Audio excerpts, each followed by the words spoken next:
வணக்கம், நான் suryathangaraj. இன்னைக்கு நாம தீபாவளி ஸ்பெஷலா மில்க் பவுடர் வச்சு ஒரு ஆப்பிள் ஷேப்ல ஒரு ஸ்வீட் எப்படி பண்றதுன்னு பார்க்கலாங்க. அதுக்கு நான் 3/4 கப் சுகரும் அதே கப்ல 1/2 கப் தண்ணியும் எடுத்து ஒரு பாகு காய்ச்சிக்க போறேன்.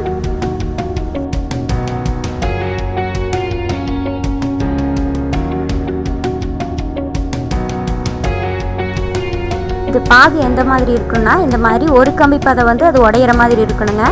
இதுதான் அதோட பதம். இந்த மாதிரி ஆனதுக்கப்புறமா நம்ம 1 கப் மில்க் பவுடர் எடுத்து கொஞ்சம் கொஞ்சமாக ஆட் பண்ணி மிக்ஸ் பண்ணிக்கலாம். இப்போ நான் எடுத்துக்கிறது ஒரே அளவான கப்பு. இதே கப்பில் தான் 3/4 கப் சுகரும் 1/2 கப் தண்ணியும் எடுத்தேன். அதே கப்பில் இப்போ 1 கப் மில்க் பவுடர் எடுத்து கொஞ்சம் கொஞ்சமாக சேர்த்துட்ருக்குறேன். இதை சேர்த்துட்டு கட்டிலாம் நல்லா கலந்துக்கோங்க.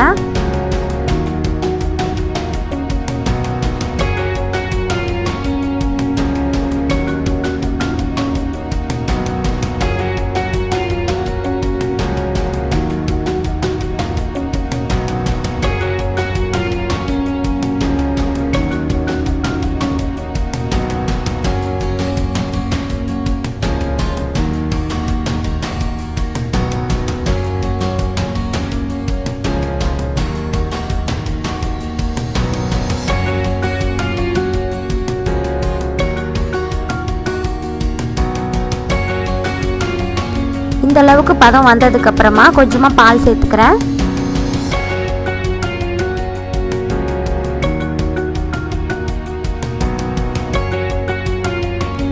பால் சேர்த்து கலந்ததுக்கு அப்புறமா 1 ஸ்பூன் வெண்ணெய் சேர்த்துக்கிறேன்.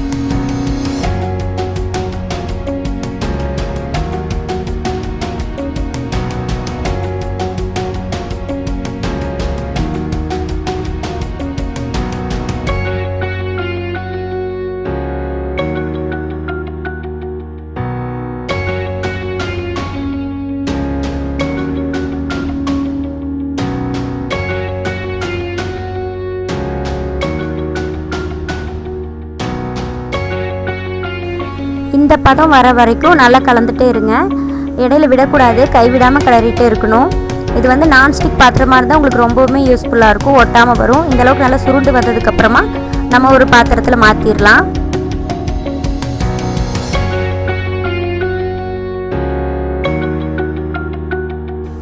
இந்த மாவு கொஞ்சம் ஆறட்டும். ஒரு கை பொறுக்கிற சூடு இருக்கும்போதே இதை நம்ம ஷேப்பாக மாற்றிடணும், இல்லைன்னா ரொம்ப இறுகிரும்.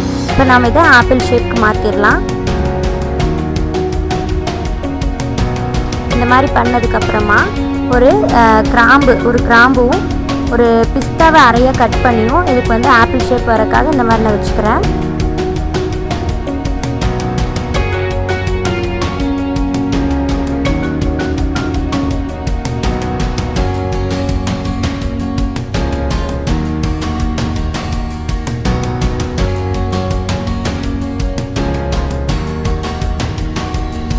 இது ஷேப் ஆப்பிள் மாதிரி இருக்குது. இல்லை நமக்கு இன்னும் நல்லா ஆப்பிள் மாதிரி வேணும் அப்படின்னா நம்ம விருப்பப்பட்டால் ரெட் ஃபுட் கலர் எடுத்து இந்த மாதிரி நாம் பெயிண்ட் பண்ணி வச்சுக்கலாம். இது யூஸ் பண்ணாத புது ப்ரஷ்ஷு, இதில் வச்சு நான் அப்படி பெயிண்ட் பண்ணி வச்சுக்கிறேன். இப்போ பார்க்குறக்கு ஒரிஜினல் ஆப்பிள் மாதிரியே இருக்குது. இந்த வீடியோ உங்களுக்கெல்லாம் பிடிச்சிருக்குன்னு நம்புகிறேன். சீக்கிரமாகவே நான் உங்களை அடுத்த வீடியோவில் சந்திக்கிறேன். நன்றி, வணக்கம்.